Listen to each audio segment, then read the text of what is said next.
The alarm on my wrist console screamed before I even opened my eyes.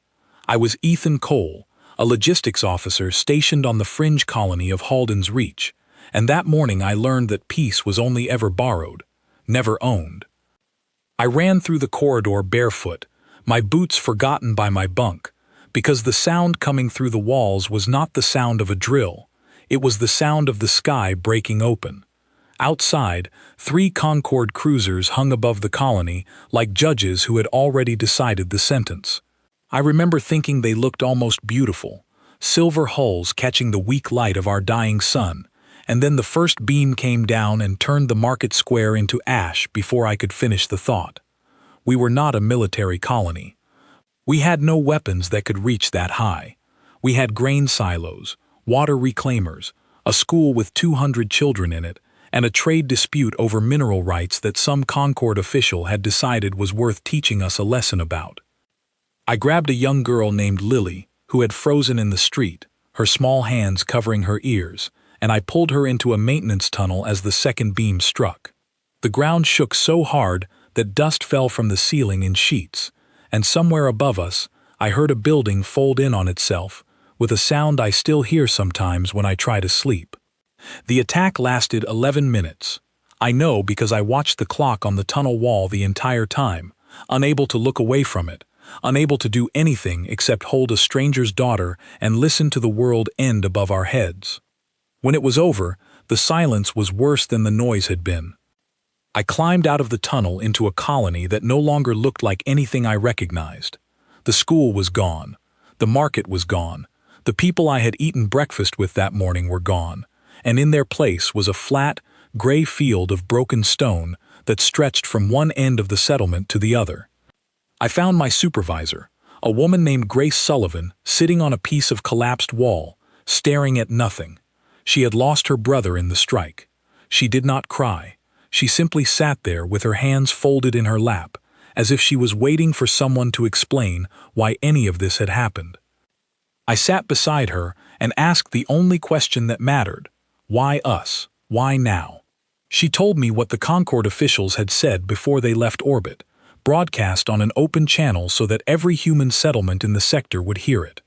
They said that humanity had refused to pay a trade penalty on time, and that a demonstration was necessary so that we would understand our place among the older species of the galaxy. A demonstration. That was the word they used for the deaths of 200 children. I want to be honest about what I felt in that moment, because I think it matters. I did not feel rage, not the burning, shouting kind of rage you see in old films. What I felt was colder than that. It settled into my chest, like ice forming on a window, slow and complete, and it never really left me again. I had grown up believing certain things about our place in the galaxy. I had been told, the way most humans had been told, that we were fortunate to be included in the Concorde at all. We were young. We were unproven. Other species had been traveling between stars for tens of thousands of years before humanity had even learned to split an atom, and so we accepted our position at the bottom of the table without much complaint. We accepted the restricted trade routes. We accepted the technology caps that kept our ships slower and weaker than everyone else's. We accepted small insults in council chambers, translated forms that referred to us as an emerging species rather than a member species, and diplomats who spoke to our representatives the way an adult speaks to a child who has wandered into an important meeting. We accepted all of it because we believed patience was the price of survival. Halden's Reach taught me that patience without preparation is simply another word for surrender. In the days after the attack, relief ships arrived from 3 nearby colonies, and I helped carry the wounded onto stretchers, helped catalog the dead so that their families somewhere else in the galaxy could be told, helped Grace Sullivan bury her brother in a grave marked only with his name and the date, because there was no time and no material for anything more. A Concorde representative arrived a week later. I remember his name, though I will not use it here, because I do not want to give him the dignity of being remembered by anything other than what he did. He stood in the wreckage of our school in a clean uniform that had never seen dust, and he told us that the situation was regrettable, but that trade agreements existed for a reason, and that other colonies would learn from what had happened to us. Learn from what had happened to us. As if 200 children were a lesson plan. I did not say anything to him. I have thought about that moment many times since, wondering if I should have shouted, should have thrown something, should have done anything other than stand there in silence. But I understand now that my silence was not weakness. It was the moment I stopped being a man who expected fairness from the galaxy, and became a man who understood that fairness would have to be built, piece by piece, by us and no one else. That night, I stood at the edge of the crater where the market had been, and I looked up at the stars, the same stars that had always seemed so distant and so indifferent to anything happening on the ground beneath them. Somewhere out there was the Concord homeworld, full of officials who had already moved on to their next meeting, their next agenda item, already forgetting the name of our colony. I made a promise to myself that night. It was not a promise of anger. It was quieter than that, and in some ways more dangerous, because anger burns out and quiet promises do not. I promised that I would remember every detail of that day, the sound of the beams, the dust falling from the tunnel ceiling, Grace Sullivan's folded hands, the Concord representative's clean uniform. I promised that whatever came next for humanity, I would be part of making sure that no colony ever had to bury its children in unmarked graves again because someone decided we needed a demonstration. I did not know it then, but I was not the only one making that promise. Across 100 worlds and stations, humans who had watched the broadcast of Halden's Reach, or who had lost someone in it, or who simply understood what it meant for their own future, were making the same quiet vow in their own way. We did not know yet what that promise would become. We only knew that something inside us had changed, permanently, and that the galaxy would eventually have to reckon with what it had created the day it decided to make an example of a colony full of ordinary people who had done nothing wrong except exist on the edge of somewhere the Concord considered unimportant. I left Halden's Reach 3 weeks later on a transport bound for Earth, carrying nothing but a bag of clothes and the memory of a child's hands pressed over her ears. Grace Sullivan came with me. Neither of us spoke much during the journey. There did not seem to be anything left to say that the silence between us did not already understand. As the transport pulled away from the colony, I watched the crater shrink behind us until it disappeared into the darkness, and I thought about the word the Concord had used. Demonstration. I did not know it then, but somewhere in the shipyards of the asteroid belt, far from any Concord patrol route, humanity had already begun preparing its own demonstration. It would take years to be ready. It would require every ounce of patience we had left, and it would demand a kind of unity that our species had never quite managed to hold on to for long. But it was coming, and when it arrived, the galaxy would learn that some lessons, once taught, cannot be unlearned, and some silences, once broken, cannot be repaired with an apology and a clean uniform. I did not know any of that yet. I only knew that I could still hear the sound of the beams falling, and that I would carry that sound with me for the rest of my life, into whatever came next. The transport that carried us to Earth was slow, built to Concord specifications that limited how fast a human vessel could travel through open space. I remember standing at the small viewing port near the cargo bay, watching the stars stretch and blur, and thinking about how strange it was that even our escape from tragedy was bound by rules written by people who had never once had to bury a child. Grace Sullivan found me there on the second night of the journey. She had not spoken more than a few words since we left Halden's Reach, but that night she stood beside me at the port and asked a question I had not expected. She asked me if I thought Earth would do anything at all. I did not have an answer for her then. I had grown up watching the Concord Council sessions broadcast to every human world, watching our representatives stand at the edges of the chamber, while older species debated matters that affected our future, without ever truly asking our opinion. I had watched apologies issued for smaller offenses than what had happened to us, apologies that came with fines paid quietly and quickly forgotten. I told Grace that I did not know, but that I hoped someone, somewhere, was finally done hoping for fairness and had started building something else instead. She did not answer. She only nodded, the way people do when they already suspect the truth but are not ready to say it aloud. We passed through 3 checkpoints before reaching Earth's system, each one operated jointly by human officers and Concord observers who scanned our transport for contraband technology, weapons, anything that might suggest humanity was stepping outside the boundaries set for us. I remember the strange humiliation of standing in a scanning line with survivors of an attack, watching an alien officer wave a detection wand over our bags as though we were the threat, rather than the ones who had lost everything. At the final checkpoint, an officer with pale, expressionless eyes looked at the manifest listing Halden's Reach as our point of origin. He paused for a long moment, then simply stamped the documents and waved us through without a word. I do not know if it was indifference or discomfort that kept him silent, and by then I had stopped caring which. When Earth finally came into view through the viewing port, blue and white and achingly familiar, I felt something shift inside me that I had not expected to feel again so soon. It was not comfort exactly. It was closer to resolve, the kind that settles into your bones when you realize that whatever happens next, you are home, and home is worth protecting in a way that goes beyond words spoken in council chambers. Grace Sullivan gripped the railing beside me and did not let go until the transport began its descent. I did not know yet what waited for us on the ground.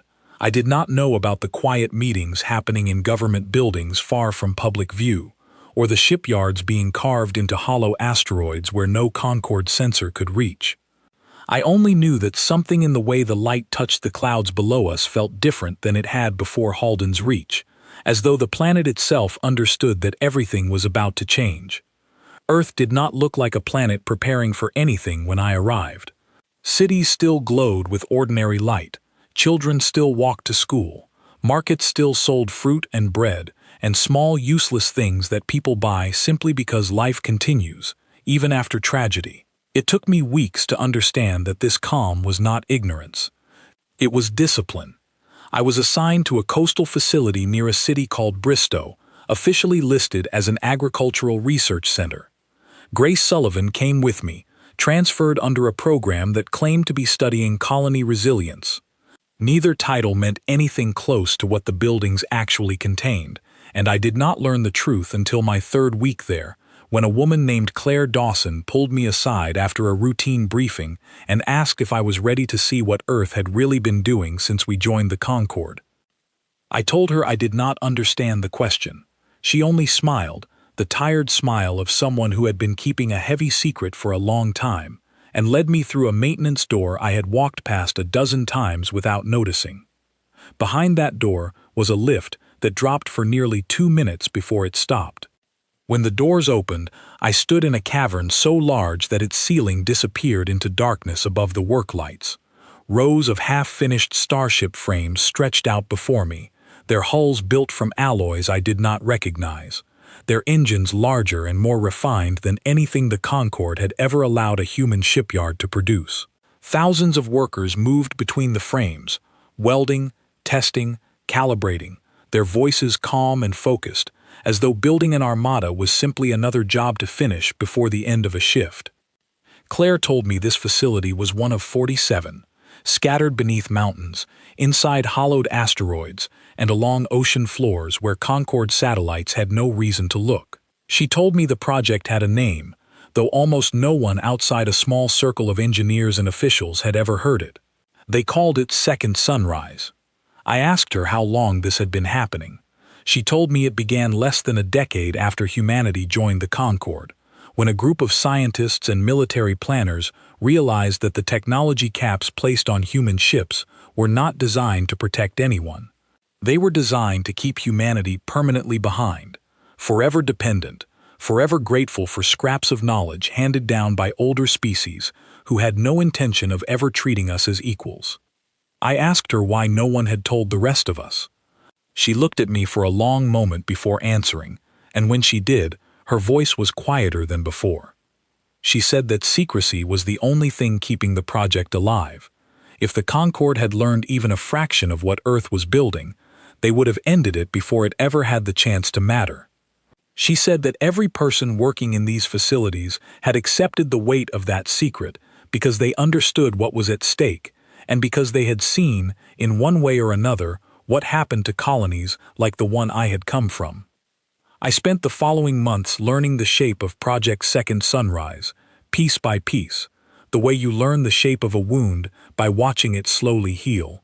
I learned that human engineers had spent years quietly reverse engineering Concorde technology obtained through legal trade agreements, studying it far more deeply than any treaty allowed, extracting principles the Concorde never intended us to understand.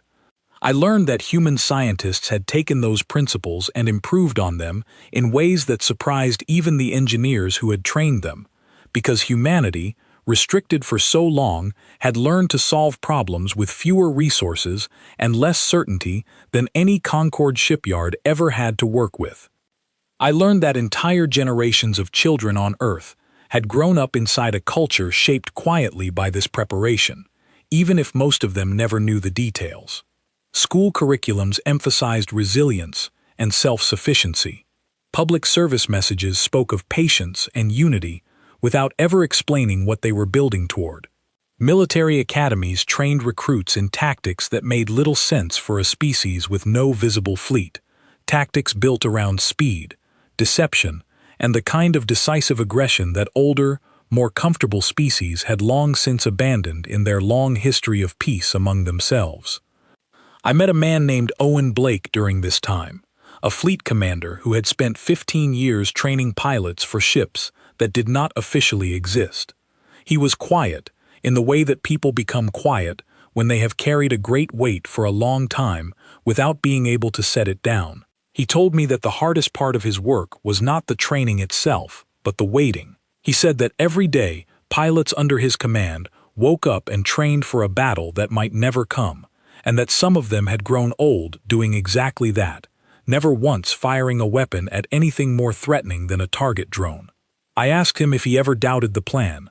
He told me that doubt was something he allowed himself only in private, late at night, when the weight of responsibility felt heaviest. In public, in front of the young men and women who trusted him to lead them, he allowed himself only certainty, because uncertainty was a luxury a species preparing for its own survival could not afford to display.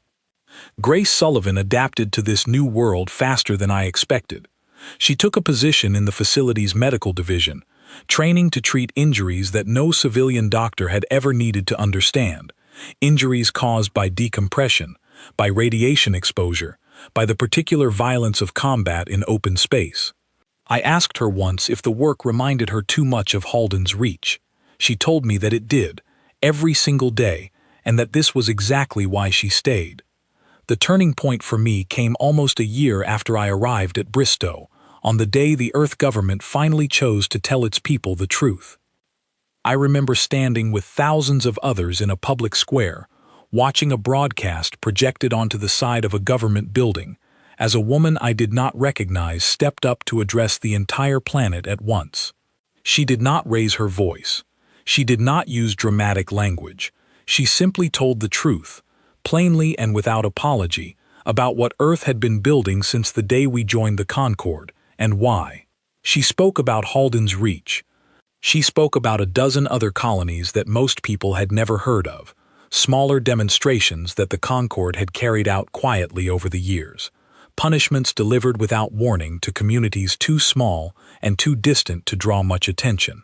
She spoke about the technology caps, the restricted trade routes, the decades of small humiliations that had taught humanity to expect nothing better than tolerance from the species who called themselves our elders. Then she told the planet that this era was ending. I do not think I can properly describe the sound that moved through that crowd when she finished speaking. It was not cheering, not exactly. It was something quieter and stranger, a kind of collective exhale, as though every person in that square had been holding their breath for years without realizing it, waiting for permission to finally let it go. Grace Sullivan stood beside me during that broadcast, her hand gripping mine so tightly it nearly hurt. Neither of us spoke. There did not seem to be words large enough for what we were feeling. In the weeks that followed, the pace of life on Earth changed in ways both visible and invisible. Public support for the fleet program surged, and for the first time, Ordinary citizens were permitted to volunteer for roles within Second Sunrise, whether as engineers, medics, logistics officers, or pilots. I watched people leave comfortable jobs to join facilities like the one I worked in, driven not by anger but by a quiet, determined sense that they finally understood what all those years of unexplained sacrifice had been building toward. I was reassigned during this period to a logistics division supporting fleet deployment, a role that placed me closer to the operational heart of the project than I had ever been before. I worked alongside engineers calculating fuel reserves for ships that could now travel faster than anything the Concorde had ever permitted us to build. I helped coordinate supply chains that stretched from Earth's surface to hidden shipyards, scattered across a dozen systems, all of it moving with a precision that would have seemed impossible only a year earlier. Owen Blake was promoted during this time to oversee a growing division of fleet commanders, each one responsible for a portion of the armada that had, until recently, existed only in secret. I spoke with him often during those months, and I noticed a change in him, a shift from the quiet weariness he had carried when I first met him to something closer to focused determination. He told me once that the hardest years were behind him now, not because the coming conflict would be easy, but because the waiting, the terrible uncertainty of not knowing whether the truth would ever be told, was finally over. I thought often about Halden's Reach during those months, about the crater where the market had been, about Grace Sullivan's brother buried beneath a marker with no more than his name and a date. I thought about the Concorde representative who had called our tragedy regrettable while standing in a uniform that had never known dust. I understood now that his indifference had not been an accident. It had been the natural result of a system built to keep humanity small, dependent, and grateful for whatever scraps of dignity the older species chose to allow us. That system was ending. I could feel it in the way people spoke to each other on the streets of Bristow, in the confidence with which engineers discussed timelines that had once seemed impossible, in the steady, unshaken resolve I saw in Owen Blake's eyes whenever he spoke about the pilots under his command. We were no longer a species waiting to be tolerated. We were a species preparing to be understood, whether the Concorde welcomed that understanding or not. I did not know exactly when the fleet would finally reveal itself, or what the first battle would look like, or how many more names I would learn to carry the way I carried Halden's Reach. I only knew that the years of secrecy, the decades of quiet preparation hidden beneath oceans and mountains and hollowed asteroids, were finally approaching their purpose. Somewhere above us, the Concorde continued its meetings, continued issuing its restrictions, continued treating humanity as a curiosity too young and too weak to matter. They had no idea what was waiting for them in the dark, patient and prepared, ready to answer every demonstration they had ever made with one final, unmistakable reply. I remember the last quiet night, before everything changed, standing on the roof of the Bristow facility with Grace Sullivan beside me, looking up at a sky full of stars that no longer felt so distant or so indifferent. She asked me if I was afraid of what was coming. I told her the truth, that I was, but that fear was no longer the only thing I carried. Beside it now sat something steadier, something that had grown slowly over the past year, built from every engineer, every pilot, every quiet promise made in the wreckage of a colony that the galaxy had tried and failed to forget. Hope, she said, testing the word as though she had not used it in a long time. I nodded, and for the first time since Halden's Reach, it felt like the right word to use. A week after that night on the roof, I was called into a briefing room I had never entered before, tucked deep within the lower levels of the Bristow facility. Owen Blake stood at the front of the room beside Claire Dawson, and behind them, projected onto the far wall, was a star map unlike any I had seen during my time with the project. It showed not just Earth's system, but a wide arc of territory stretching outward through a dozen neighboring systems, each one marked with small symbols I did not yet understand. Claire explained that these were staging points, hidden refueling stations and communication relays built quietly over the past decade, positioned to support a fleet that would soon need to move faster and farther than anyone outside this room currently believed possible. She said that the final phase of preparation had begun, and that within months, perhaps even weeks, the fleet would be ready to leave its hidden shipyards for the first time. I asked her what that meant for people like me, workers who had spent the past year moving supplies and calculating fuel reserves rather than training for combat. She told me that logistics would matter more in the coming months than it ever had before, because a fleet without support behind it was nothing more than a collection of ships waiting to run out of resources at the worst possible moment. She said that every person in that room, myself included, would have a role to play, whether we stood on a bridge or worked from a terminal buried beneath a mountain thousands of miles from the nearest battle. Owen Blake spoke last, and his words stayed with me longer than anything else said in that room. He told us that the coming months would test every promise Earth had ever made to itself, every quiet vow whispered in the wreckage of colonies like Halden's Reach. He said that the Concord still believed humanity was weak, still believed that the species they had spent decades restricting and dismissing posed no real threat to the order they had built among the stars. He said that belief was about to become the single greatest mistake in their long history. I left that briefing with a feeling I had not expected to carry, something steadier than excitement and heavier than fear. It was the understanding that everything I had witnessed since arriving on Earth, every hidden shipyard, every quiet engineer, every pilot who had trained for years without ever firing a shot in anger, had been building toward a single, inevitable moment. That moment was no longer a distant possibility. It was approaching with the certainty of a season change, unstoppable and unhurried, exactly as it had been planned from the very beginning. I walked back to my quarters that night, through corridors filled with people who no longer whispered when they spoke about the fleet, who no longer glanced over their shoulders before mentioning Second Sunrise by name. The secrecy that had defined so much of my first year on Earth was dissolving, replaced by something that felt, for the first time, like readiness. Grace Sullivan met me at my door, having heard rumors of the briefing before I had even returned. I told her everything Claire and Owen had said, and she listened without interrupting, her expression unreadable until I finished. Then she asked me a question that I would carry with me into everything that followed. She asked me if I thought we were ready to become the thing the Concord had spent so long trying to prevent us from becoming. I did not have an answer for her that night.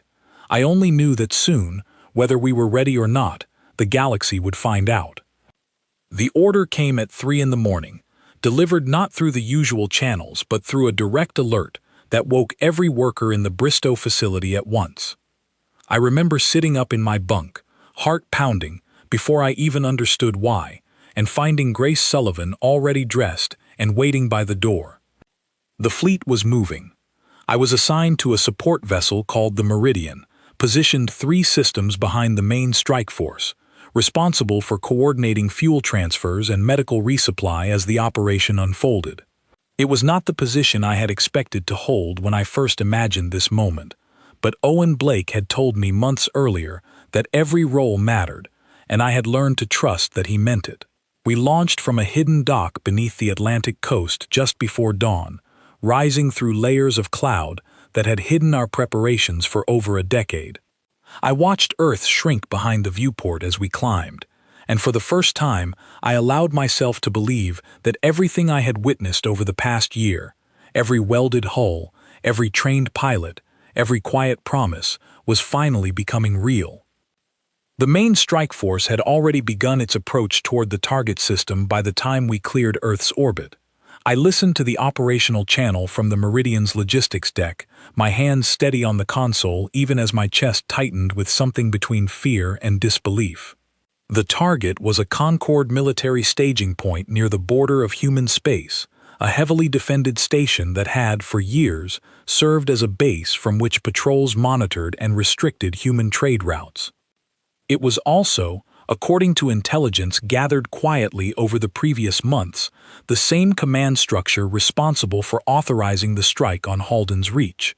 I do not know if that detail was chosen deliberately or if it was simply the logical first target given its strategic position.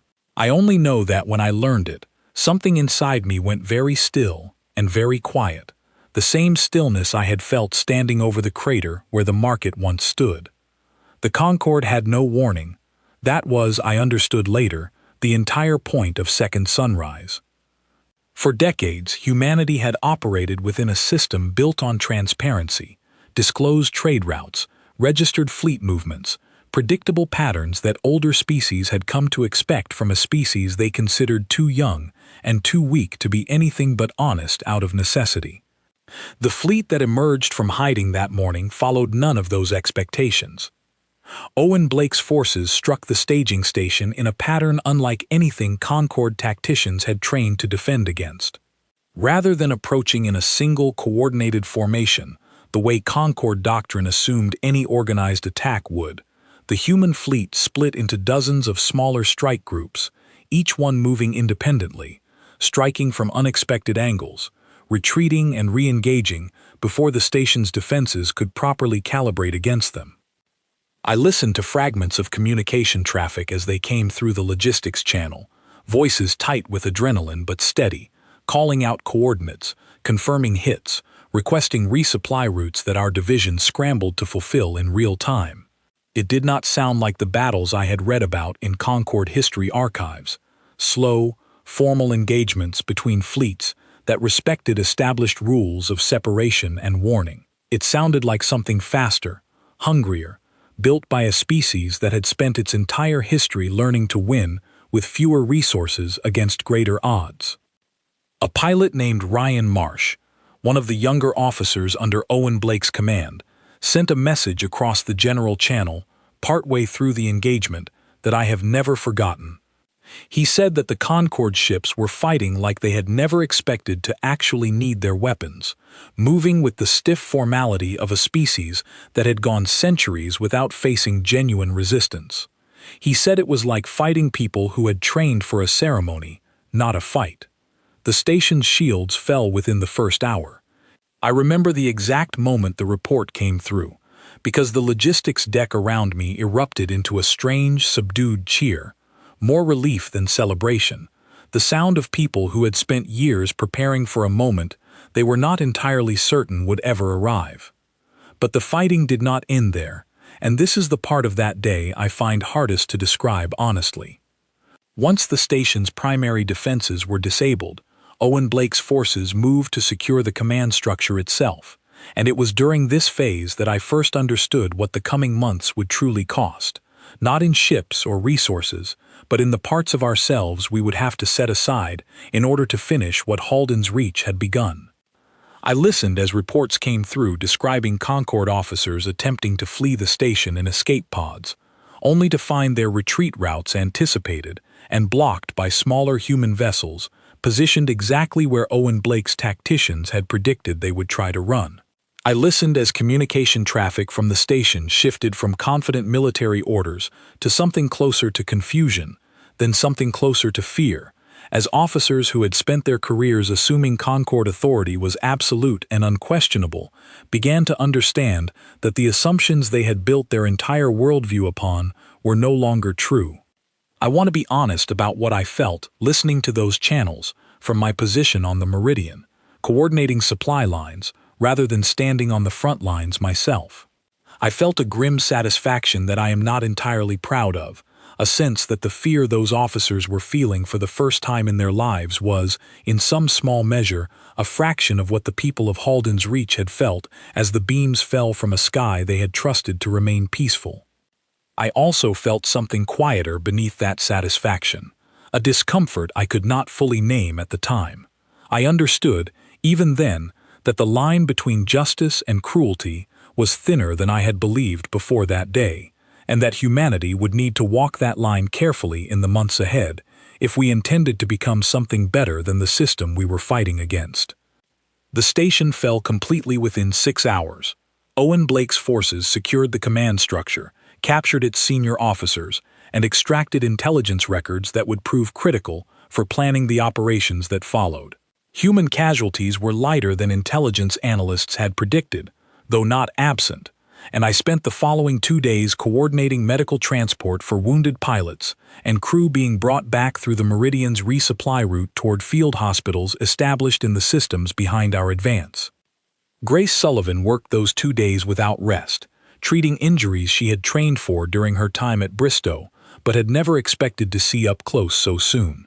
I found her during a brief lull between transports, sitting alone in a supply corridor with her hands still stained from surgical gloves she had not yet had time to change. She told me that treating human wounded felt different than she had expected, not because the injuries were unfamiliar, but because for the first time since Halden's Reach, the people she was treating had been hurt while fighting back, rather than while running from something they had no power to stop. I understood what she meant. There was a difference between the helplessness of that day on Halden's Reach and the exhaustion of a battle we had chosen to fight on our own terms. News of the station's fall spread through Earth's networks within hours, and I later learned that the reaction across the planet was not the celebration many had expected, but something quieter and more complicated, a mixture of pride, relief, and a kind of sober recognition that the war humanity had prepared for in secret was now, unmistakably, real. The Concorde's response came 3 days later, and it was not what any of us expected. Rather than the swift, overwhelming retaliation that Concorde doctrine had always threatened against any species foolish enough to challenge their authority, we received something closer to confusion. Diplomatic channels that had operated for decades under strict, formal protocols suddenly filled with contradictory messages, some demanding immediate human surrender and reparations, others requesting urgent negotiations, still others simply falling silent entirely as different factions within the Concorde Council struggled to agree on how to respond to an enemy that did not behave according to any pattern their strategists had studied. Owen Blake, when I spoke with him briefly during a supply rendezvous a week after the station's fall, told me that this confusion was exactly what Earth's planners had anticipated. He said that the Concorde had built its entire military doctrine around centuries of peace between established species who all understood and respected the same unspoken rules of engagement. He said that humanity, having never truly been considered a species capable of breaking those rules, was uniquely positioned to exploit the fact that no one in the Concorde had ever prepared a genuine strategy for facing an opponent willing to fight without them. I asked him if he believed the Concorde would eventually adapt, would eventually learn to counter the tactics that had given us such a decisive first victory. He told me that they almost certainly would, given enough time, but that time was precisely the resource Earth intended to deny them. He said that the plan had never been to win a single battle and then wait patiently for a negotiated peace. The plan was to move faster than the Concorde could organize a coordinated response, to strike enough strategic targets in rapid succession that by the time their council finished debating how to react, the balance of power in our region of space would already have shifted permanently. I remember asking him, quietly, whether he believed this approach made us any different from the officials who had ordered the strike on Halden's Reach. It was not a question I asked to challenge him. It was a question I needed answered for myself, standing as I was in the middle of a war I had spent the past year helping to prepare. He did not answer quickly. When he finally spoke, he told me that the difference, if there was one, would not be found in the tactics we used, but in what we chose to do once the fighting stopped. He said that the Concorde had used its strength to enforce permanent inequality, to keep younger species small and grateful for scraps of dignity handed down from above. He said that if Earth used its strength for the same purpose once this war was won, then the discomfort I felt would be justified, and we would have become exactly what we set out to defeat. But if we used this strength instead, to ensure that no species, human or otherwise, would ever again have to bury its children because a distant council decided a demonstration was necessary, then perhaps the fear we caused along the way would be a price worth paying. I did not have a full answer for him that day, and I am not certain I have found one even now, looking back on everything that followed. The weeks after the fall of the staging station moved faster than anything I had experienced during my year at Bristow. The Meridian was reassigned twice within the first month, first supporting a strike on a smaller Concorde relay station guarding a trade corridor, then repositioned to support a larger operation targeting a shipyard that had, according to captured intelligence, been used to construct the very cruisers that once hung above Halden's reach. I remember standing on the logistics deck when that particular target was announced, and feeling the room around me go quiet, in a way that had nothing to do with fear. Several of the technicians working beside me had lost someone in one of the smaller demonstrations the Concorde had carried out over the years, colonies with names most of the galaxy had never bothered to learn. For all of us, that shipyard represented something more than a strategic objective. It represented the machinery of everything that had been done to us, made physical and reachable for the first time. The assault on the shipyard was different from the first battle I had witnessed from a distance. It lasted nearly 2 full days, fought across a wider stretch of space than the staging station engagement, with Concorde reinforcements arriving in waves as word of the attack finally reached command structures still struggling to understand what they were facing. Ryan Marsh, the young pilot whose voice I had first heard during the opening battle, was wounded during the second day of fighting, his fighter clipped by debris from a collapsing support strut as he covered the retreat of a damaged transport carrying wounded crew. Grace Sullivan treated him personally when he was brought aboard the Meridian, and I sat with him briefly during his recovery, listening as he described what it felt like to fly directly into weapons fire that, only months earlier, existed solely in training simulations. He told me that the strangest part was not the fear, which he had expected, but the clarity. He said that in the middle of the fighting, surrounded by wreckage and static-filled comms, he had thought clearly and calmly about his younger sister, still in school on Earth, and about how every maneuver he made was, in some direct way, meant to ensure she would never have to learn the sound of beams falling from a sky she trusted. The shipyard fell on the evening of the second day. Intelligence recovered from its command core revealed something that spread through the fleet faster than any official announcement could have managed, faster even than Owen Blake's command staff intended. Buried within the shipyard's production records were manufacturing logs confirming that the cruisers responsible for the attack on Halden's Reach had indeed been built there, under direct orders from a regional Concorde administrator whose name I had never heard before that moment, and whose name I would not soon forget after it. I do not know exactly how that information reached every level of the fleet so quickly. I only know that within hours, the mood aboard the Meridian shifted from cautious relief into something harder, more focused, a collective understanding that we were not simply fighting a distant abstract enemy, but tracing a direct line back toward the specific decisions and the specific people responsible for what had happened to my colony, and to others like it. Owen Blake addressed the fleet directly that evening. His voice carried across every ship in the operation through a general channel that even logistics crews like mine were permitted to hear. He did not speak with anger. He spoke, as he always did, with the steady, measured calm of someone who had spent years preparing for exactly this moment and refused to let it unravel into something reckless now that it had finally arrived. He told the fleet that the administrator responsible for authorizing the strike on Halden's Reach, along with several other quiet demonstrations carried out against smaller human settlements over the years, had been identified and located within a fortified administrative complex 2 systems away. He said that Earth's command structure had debated for several days whether pursuing this specific target was wise, given the risks involved in striking so deep into contested territory so early in the campaign. He said that in the end, the decision had not been a difficult one. He said that a war fought only against machinery and empty stations, without ever holding accountable the people who gave the orders, would leave the underlying system that produced those orders fully intact, ready to rebuild and repeat itself the moment humanity's guard came down. He said that Second Sunrise had never been designed simply to win battles.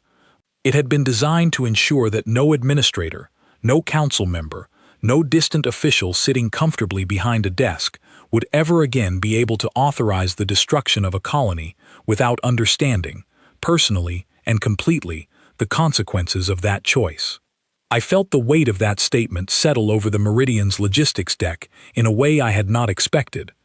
Around me, Technicians who had spent the past weeks calculating fuel loads and coordinating medical transports sat in silence, absorbing the understanding that the war had just entered a phase none of us had fully prepared ourselves for, not in terms of strategy, which Earth's planners had clearly mapped out with great care, but in terms of what it would mean for us personally to become part of a campaign that was no longer only about stations and shipyards, but about people. Grace Sullivan found me again that night, in the same quiet corridor where I had first begun to understand the true scope of what Earth had built beneath its oceans and mountains. She asked me if I thought Owen Blake was right, that accountability mattered as much as victory. I told her that I believed he was, but that believing it did not make the coming days feel any less heavy. She nodded, and for a long moment neither of us said anything else, listening instead to the distant hum of the Meridian's engines, carrying us further into a war that had stopped being an abstraction the moment it gained a name and a face to hold responsible. I did not sleep well that night, thinking about the administrator waiting somewhere in that fortified complex, unaware that the demonstration he had once ordered against a colony he likely could not even locate on a star map was about to be answered in full. I thought about Grace Sullivan's brother, buried beneath a marker that gave no indication of who he had been or what he had loved, and I thought about the strange, uncomfortable weight of understanding that justice, when it finally arrives, rarely feels as clean or as simple as we imagine it will while we are still waiting for it. The fleet moved out at dawn, and I returned to my post on the Meridian's logistics deck, knowing that whatever happened next would mark a turning point not just in the war, but in what kind of species humanity would choose to become once the fighting finally ended. The fortified complex came into view on the Meridian's long-range sensors just after midday, a cluster of administrative structures built into the side of a hollowed moon, protected by defense grids that Concord engineers had once considered impossible to breach. Owen Blake's forces proved otherwise within the first hour. I stayed at my post throughout the engagement, coordinating resupply routes as damaged fighters returned for repair and rearmament, listening to the operational channel as the assault unfolded in stages that felt increasingly deliberate rather than chaotic. This was not the wild, opportunistic strike I had imagined when I first learned the target. It was methodical, almost surgical, each phase of the attack designed to minimize unnecessary destruction while ensuring that nothing protecting the administrator could remain standing by the time our forces reached the complex's core. I understood, listening to those reports, that this precision was itself a kind of message. Humanity was demonstrating that it possessed the capability to destroy indiscriminately, the same capability the Concorde had used against Halden's Reach, but was choosing instead to fight with restraint and purpose. It was a distinction I do not think the Concorde fully understood at the time, though I believe they came to understand it in the months that followed, once the pattern repeated itself across system after system. The administrator was captured alive 6 hours into the engagement, along with several senior officials who had been present in the complex when the assault began. I did not witness this moment directly, but Owen Blake described it to me later, during one of the rare quiet moments we shared, as the fleet regrouped before its next advance. He told me that the administrator, when confronted, did not behave the way I might have expected from someone responsible for ordering the destruction of a colony. He did not offer defiance, and he did not immediately offer remorse either. He simply seemed confused, genuinely and completely confused, as though the consequences of his decision had never once occurred to him as a realistic possibility. He asked, according to Owen, how a species so recently welcomed into the Concorde as a junior member had managed to build a fleet capable of reaching him at all. Owen told him the truth. He said that humanity had spent every year since joining the Concorde learning, quietly and patiently, that the promises made to us about eventual equality were never going to be honored voluntarily, and that we had chosen, deliberately and collectively, to build the means of enforcing that equality ourselves. The administrator was not harmed. This detail mattered enormously to me when I first heard it, and I believe it mattered to nearly everyone who had grown up hearing stories of Halden's Reach and the smaller demonstrations that came before it. Earth's command structure had made a clear decision early in the planning of Second Sunrise that the war would target military and administrative infrastructure, that those responsible for authorizing violence against human colonies would be held accountable through capture, trial, and testimony broadcast openly across every network the Concord operated, rather than through the kind of indiscriminate destruction that had been used against us. I remember watching that broadcast several days later, along with millions of others across Earth and its colonies, as the administrators stood before a tribunal established jointly by human representatives and, remarkably, several Concord officials from neighboring systems who had begun quietly distancing themselves from the council members most directly responsible for the demonstrations policy. The administrator confirmed, under formal questioning, exactly what the shipyard's manufacturing logs had already suggested. He confirmed that the strike on Halden's Reach had been authorized as a calculated response to a minor trade dispute, intended specifically to discourage other human colonies from delaying payment on similar penalties in the future. He confirmed that 211 children had been counted among the casualties in the official Concord assessment filed after the strike, a number that had never been shared publicly with the families of Halden's Reach, a number I heard for the first time during that broadcast, sitting in a common room aboard the Meridian, surrounded by crew members who had grown as quiet and still as I had. I do not think I fully processed that number until much later, 211. I had spent over a year carrying a general sense of loss, an understanding that many had died, without ever knowing the precise weight of that word many. Hearing it spoken aloud, confirmed under oath by the man who had authorized it, changed something in how I understood everything that followed. The war did not slow down after that tribunal.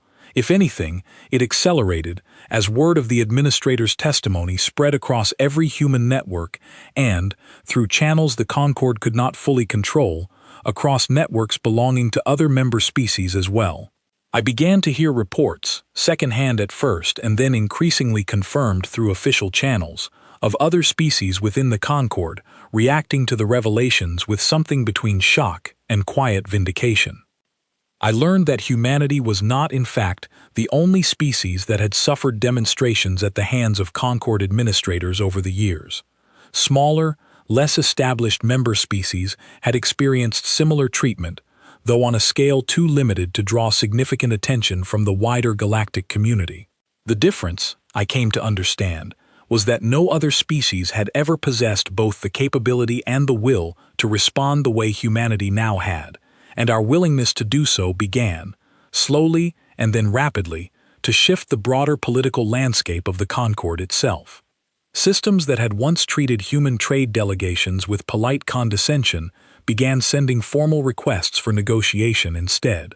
Outposts that had maintained defensive postures against potential human aggression began quietly standing down, their administrators apparently unwilling to risk becoming the next target of a campaign that had, within a matter of months, demonstrated both overwhelming capability and a clear, consistent pattern of restraint toward those who did not actively resist. I want to describe one moment from this period that has stayed with me more clearly than almost anything else, because I believe it captures something essential about what fierce truly meant during those months, something closer to the coldness Owen Blake had warned me about than to the anger I had originally expected to feel. The Meridian was present during the negotiation of a ceasefire with a Concord regional government several systems away from Earth, a government that had not directly participated in any demonstration against human colonies, but had provided logistical support to the administrator we had captured. I was present in a support capacity during the negotiations, monitoring supply logistics for the human delegation, when the regional government's lead ambassador requested a private audience with Owen Blake. I was permitted to observe from a distance, close enough to hear most of what was said. The ambassador, an older member of a species I had encountered only rarely during my time on Earth, spoke with a careful, measured desperation that I had not expected from a representative of a government that had, until recently, considered itself untouchable. He asked Owen Blake what humanity intended to do with its newfound strength, whether we intended to pursue the same policy of demonstrations that had once been used against us, whether entire systems now stood in danger simply for having existed within the same administrative structure as the officials responsible for Halden's Reach. Owen Blake's response was calm, measured, and utterly without cruelty, and yet I remember feeling a chill listening to it that I have never fully shaken since. He told the ambassador that humanity had no interest in becoming what the Concord had been. He said that our goal was not to rule through fear indefinitely, but to establish, permanently and unmistakably, that the era of treating younger species as expendable was over. He said that any government willing to acknowledge this shift, to formally renounce the demonstrations policy and support genuine equal standing for all member species, would find humanity a reasonable and even generous partner in the peace that followed. Then he said something I have never forgotten. He told the ambassador that the coldness the ambassador was sensing in that room was not cruelty. It was simply the absence of the patience that had once allowed humanity to be treated so poorly for so long. He said that patience, once broken in the way ours had been broken at Halden's Reach, does not return easily, and that the wisest choice any government could make now was to ensure they never gave us reason to test what remained of it. The ambassador left that meeting having agreed to every term Earth's delegation proposed, including formal recognition of human sovereignty over our own trade routes and immediate suspension of all technology restrictions that had limited our development for decades. I watched him leave the negotiation chamber with the unsteady walk of someone who had just understood, fully and completely, that the world he had built his entire career within no longer existed in the form he once knew. News of that agreement spread quickly, and within weeks, similar negotiations began unfolding across a dozen other systems, each one following a pattern that had by then become familiar. Concord governments, faced with the reality of a human fleet capable of striking with precision and speed their doctrine had never prepared them to counter, chose negotiation over resistance far more often than open conflict. I do not want to give the impression that this period was free of genuine costly battles, because it was not. Several Concord factions, particularly those most deeply implicated in the demonstrations policy, resisted with everything they had, and I lost people I had come to care about during those engagements, including a young logistics technician named Emma Doyle who had trained alongside me at Bristow and who was killed when a resupply convoy she was escorting came under unexpected attack near a contested trade corridor. I attended her memorial aboard the Meridian, standing beside Grace Sullivan and dozens of others who had known her, and I understood in that moment that fierce was not a word that applied only to the enemies we faced. It applied to us as well, to the cost we were willing to bear, to the losses we absorbed without turning back from a purpose that had, by that point, become inseparable from who we had chosen to become as a species. By the time the campaign reached its 6th month, something had shifted across the entire region of space surrounding Earth's territory. Diplomatic channels that had once carried a constant stream of Concord communication, restrictions, and quiet condescension had grown noticeably quieter. Systems that once monitored human trade routes with open suspicion now sent careful, respectful inquiries instead.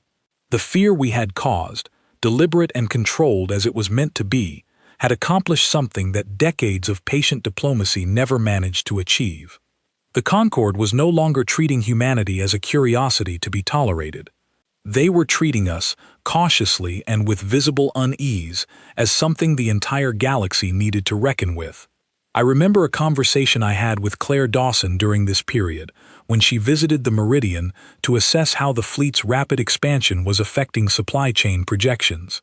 She told me that the engineers back at Bristow had begun receiving requests from smaller Concord member species, quiet and unofficial at first, asking whether human shipyards might be willing to share certain technologies now that the balance of power had shifted so dramatically. She said it was a strange kind of victory, watching species that had once looked down on humanity now hoping to learn from us instead.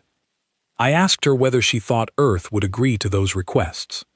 She told me that the decision was not hers to make, but that she believed it would happen eventually, carefully, and on our own terms, because the entire purpose of Second Sunrise had never been to hoard power the way the Concord once had. It had been to ensure that power could never again be used against us the way it once was. I thought about Owen Blake's words to the ambassador during that quiet negotiation, about patience broken and not easily returned, and I wondered whether that same patience might eventually be rebuilt, slowly, on terms that no longer required humanity to accept a position beneath anyone else at the table. Grace Sullivan and I spoke often during those months about what fierce truly meant, turning the word over between us the way you turn over a stone to see what lives beneath it. She told me once that she no longer thought of fierce as something loud or violent. She thought of it instead as the quiet, unshakable refusal to be small again, the kind of resolve that did not need to announce itself because its presence alone was enough to change how an entire galaxy behaved. I found comfort in that definition, even during the hardest weeks of the campaign, when the names of the fallen grew longer and the negotiations grew more complicated with each system we approached. I held on to it during Emma Doyle's memorial, and during the long nights afterward when I could not stop thinking about how close I had come to standing in her place instead. By the time the 6th month drew to a close, I had stopped thinking of myself as someone simply surviving the war, and started thinking of myself as someone helping to build whatever would come after it. That shift in thinking, small as it seemed at the time, would matter more than I understood in the months that followed, as the fighting slowed, and the harder work of shaping a lasting peace finally began. The silence began slowly, so slowly that I did not notice it at first. The way you do not notice a wound has stopped hurting until someone asks you about it, and you realize the pain simply is not there anymore. I was still stationed aboard the Meridian 10 months after the fleet first left Earth's hidden shipyards, though our role had shifted from active combat support to something closer to occupation logistics, managing the transition of formerly contested trade routes into stable, human-administered corridors. I remember sitting at my console during a routine shift and realizing that I had not heard a hostile transmission on the operational channel in nearly 3 weeks. I mentioned this to Owen Blake during a supply briefing, and he told me that the pattern was not unique to our sector. Across the entire region of space affected by the campaign, Concord military activity had slowed to almost nothing. Patrols that once monitored human trade routes with open suspicion had either been withdrawn entirely or reassigned to purely defensive postures far from any territory Earth's fleet had touched. Diplomatic channels that once carried a constant stream of restrictions and quiet condescension had grown so quiet that Earth's Foreign Office had begun treating unexpected silence itself as a kind of data point worth analyzing. I asked him what he thought the silence meant. He told me that fear, real fear, does not announce itself the way anger does. It does not send messages or issue statements. It simply withdraws, carefully and completely, hoping to avoid drawing further attention to itself. He said that after everything the Concord had witnessed over the past year, the fall of the staging station, the shipyard, the fortified complex, the tribunal that had broadcast the administrator's confession across a dozen networks, the negotiated agreements that followed one after another with a speed that stunned even Earth's own diplomats, the Concord Council had finally understood something they had refused to believe for decades. They had understood that humanity was no longer a species that could be managed through quiet restriction and occasional demonstration. We had become something they did not fully know how to handle, patient enough to wait a decade in secret, precise enough to strike only where necessary, and resolute enough to see the entire campaign through to its conclusion without losing sight of why we had begun it in the first place. I traveled back to Earth for a short leave, 9 months after the campaign's official conclusion, and I chose, without fully deciding to visit Halden's Reach before returning to Bristow. Grace Sullivan came with me, just as she had on that first slow transport away from the colony over 2 years earlier. The crater was still there when we arrived, though it looked different than I remembered, softer somehow, as new growth had begun reclaiming the edges of the destruction, in the slow, patient way that life does when given enough time. A memorial had been built near the center of the site, funded jointly by colony survivors and the broader Earth government, listing the names of everyone who had been lost that day, all 211 of them carved into a long, simple wall of dark stone. Grace found her brother's name near the middle of the wall and stood before it for a long time without speaking.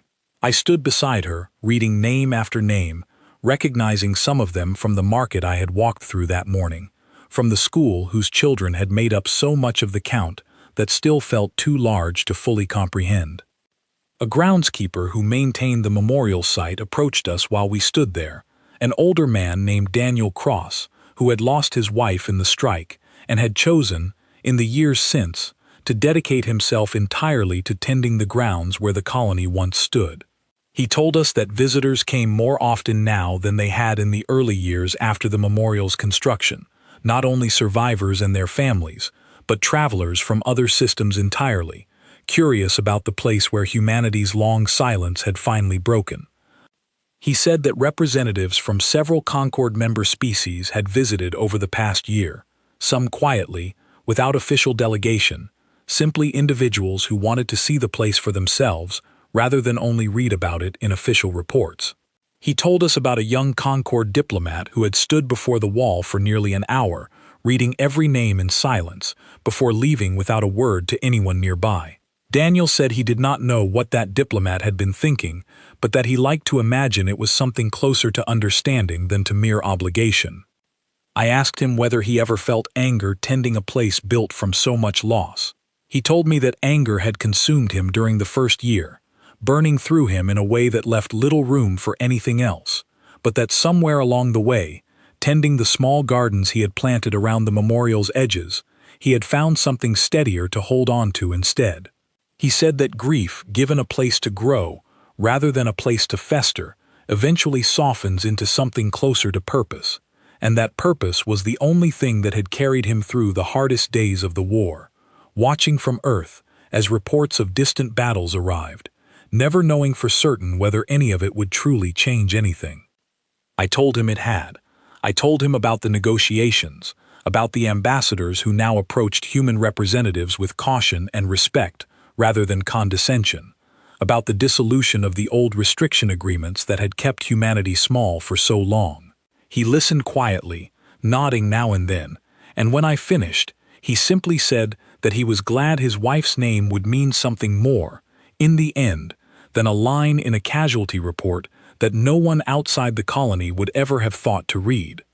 I found Lily's name near the bottom of the wall, and for a moment I could not breathe. I had carried her into the tunnel that day. I had held her while the ground shook and the world ended above us. I had believed, in the strange, desperate way you believe things during moments of crisis, that pulling her to safety meant she had survived. Grace explained gently that Lily had made it through the initial strike, just as I remembered, but had been among a small group of survivors killed 3 days later, when a section of unstable wreckage collapsed during the early recovery efforts, before proper structural surveys could be completed. I had left the colony before that happened, transferred out with the first wave of relief evacuations, and no one had ever told me, because by the time anyone thought to, I had already been absorbed into the machinery of Project Second Sunrise, and the details of one more loss among so many had simply never reached me. I sat down on the ground in front of that wall, in front of her name carved into stone beside 210 others, and I cried in a way I had not allowed myself to cry since the day the beams first fell. Grace sat beside me and did not try to make it easier. She simply stayed, the way she had stayed beside me through every step of the 2 years that had followed that terrible morning. I do not know how long we sat there. I only know that when I finally stood, something in me had settled that had been unsettled since the moment I first pulled Lily into that tunnel, not resolved exactly, because some things cannot be fully resolved, but settled enough to carry forward without breaking under the weight of it. We returned to Bristow a week later, and I found the facility transformed from the tense, secretive shipyard I remembered into something closer to a bustling center of interstellar diplomacy. Delegations from a dozen Concord member species now visited regularly, no longer to monitor or restrict, but to negotiate the terms of a new galactic order that Earth had, through fierce and deliberate action, forced into existence.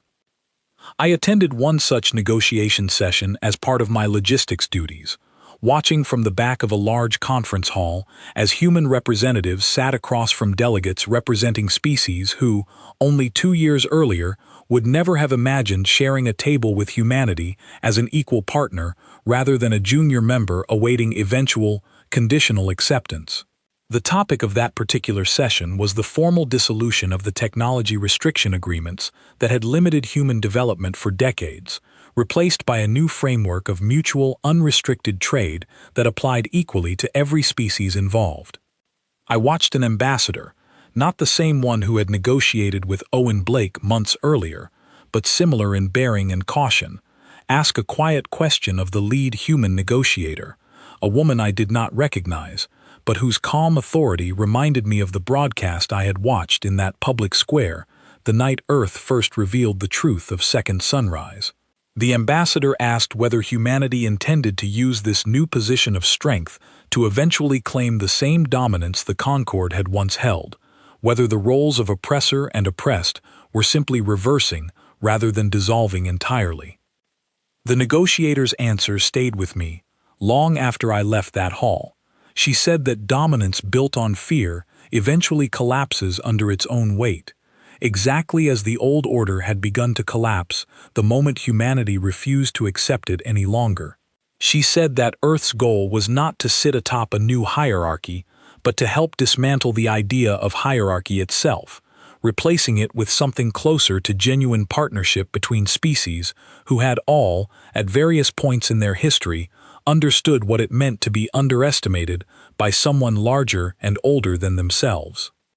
I do not know if every promise made during those months of negotiation will hold in the decades to come.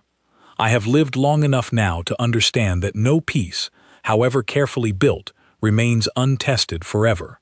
But I know that the framework established during that period, unrestricted trade, formal recognition of sovereignty, an end to the demonstrations policy that had cost Halden's Reach and so many other colonies so dearly, represented something the galaxy had not seen in longer than any Concord historian could accurately document.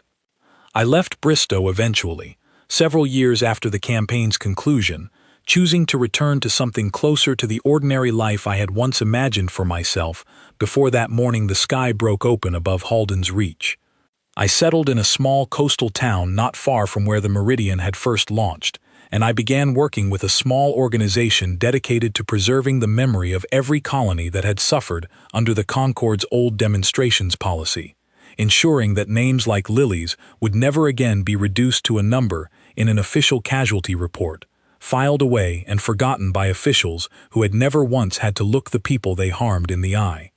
Grace Sullivan stayed with the fleet's medical division for several more years before eventually joining me in that same coastal town, and we built, slowly and carefully, the kind of quiet life that neither of us had believed possible during those first terrible days after the attack. We spoke often, in the years that followed, about everything we had witnessed, the fear we had caused, the lives we had saved, the strange, complicated weight of having helped build something that changed the shape of the entire galaxy's balance of power. I think often about the last conversation I had with Owen Blake before he retired from active fleet command, sitting together on a quiet evening not long after the negotiations concluded. I asked him whether he believed humanity had become the thing we set out to defeat, whether the fierce retaliation that had silenced the stars had cost us something essential in the process. He told me that he did not believe we had become the Concord, not because our methods had been gentle, because they had not been, but because we had never lost sight of why we fought in the first place. He said that cruelty exists for its own sake, indifferent to the suffering it causes, while what humanity had done was something closer to a controlled fire, fierce and frightening in the moment, but purposeful, contained, and ultimately meant to clear space for something new to grow. I think about that conversation often, especially on quiet nights when I walk along the shore near my home and look up at a sky that no longer feels distant or indifferent the way it once did. The stars above me now carry a different kind of silence than the one that followed the campaign, not the silence of fear, but something closer to respect, hard-won and carefully maintained by a species that spent decades being told it did not matter, and answered that dismissal not with despair, but with patience, preparation, and when the moment finally came, an unmistakable, fierce, and unforgettable reply. I still hear the sound of the beams falling sometimes, late at night, the way I have every night since that morning at Halden's Reach. But it no longer feels like the only sound I carry. Beside it now sits the memory of Lily's name carved into dark stone, of Emma Doyle's memorial aboard the Meridian, of Grace Sullivan's hand gripping mine during a broadcast that changed everything, of Owen Blake's steady voice reminding an entire fleet why restraint mattered even in the middle of a justified war. The galaxy learned, in the end, that humanity was never the weak, grateful species it had been assumed to be. We were simply patient, and patience, once it runs out, does not return quietly. It returns fierce, deliberate, and impossible to ignore, and it leaves behind a silence that no council chamber, no matter how old or how powerful, will ever again mistake for humanity's absence from the table. There is one more memory I want to set down before I close this account, because I think it explains, better than anything else I witnessed, what those years truly meant. A few months after Grace and I settled into our coastal town, I received a message from Ryan Marsh, the young pilot who had been wounded during the assault on the shipyard so long ago. He had left active fleet service by then, choosing instead to work as an instructor at a new academy established to train the next generation of human pilots, no longer in secret, no longer hidden beneath oceans and mountains, but openly, as part of a fleet the entire galaxy now knew existed and respected. He invited me to visit the academy, and I did, curious to see what had grown from the seeds Owen Blake and so many others had planted during those long, quiet years of preparation. I watched young cadets, barely older than Lily would have been had she lived, training in simulators far more advanced than anything available during my time at Bristow, learning tactics that were no longer secrets, whispered in hidden briefing rooms, but an accepted, celebrated part of humanity's identity among the stars. Ryan told me that many of these cadets had grown up hearing about Halden's Reach the way earlier generations had once heard old stories of hardship overcome, not as raw, recent trauma, but as history, something that had happened and had been answered, a chapter closed rather than an open wound. I felt a strange mixture of relief and quiet grief hearing that, understanding that time was already doing what time always does, smoothing the sharp edges of memory into something more distant, more manageable, for those who had not lived through it directly. I asked him if he worried that this distance might eventually lead to forgetting, that a generation raised on stories rather than memories might lose sight of exactly why restraint had mattered so much during the campaign, why Earth had chosen accountability over indiscriminate destruction even when the temptation to simply overwhelm every target must have been immense. He told me that this was exactly why places like Halden's Reach's memorial mattered, why organizations like the one I had joined mattered, why every name carved into that dark stone wall needed to remain visible and readable for as long as humanity continued reaching outward into the galaxy. He said that fierce, in the end, was not meant to be a permanent state. It was meant to be a single, unmistakable answer to a question the galaxy had asked us for far too long, a question about whether humanity could be pushed, restricted, and dismissed indefinitely without consequence. Once that question had been answered, decisively and completely, fierce could finally rest, replaced by something steadier and more sustainable, built not on fear, but on the hard-won respect that fear had made possible. I think about that conversation often now, walking along the shore near my home, watching new generations of pilots occasionally pass overhead during training exercises, their ships sleek and fast, and no longer hidden from anyone who cared to look up. I think about how strange it is that the same sky which once delivered destruction to my colony now carries, instead, the quiet reassurance of a fleet built to ensure that destruction never falls so easily upon the undefended again. We are still here, we are still watching, and the stars, for the first time in living memory, have finally learned to listen.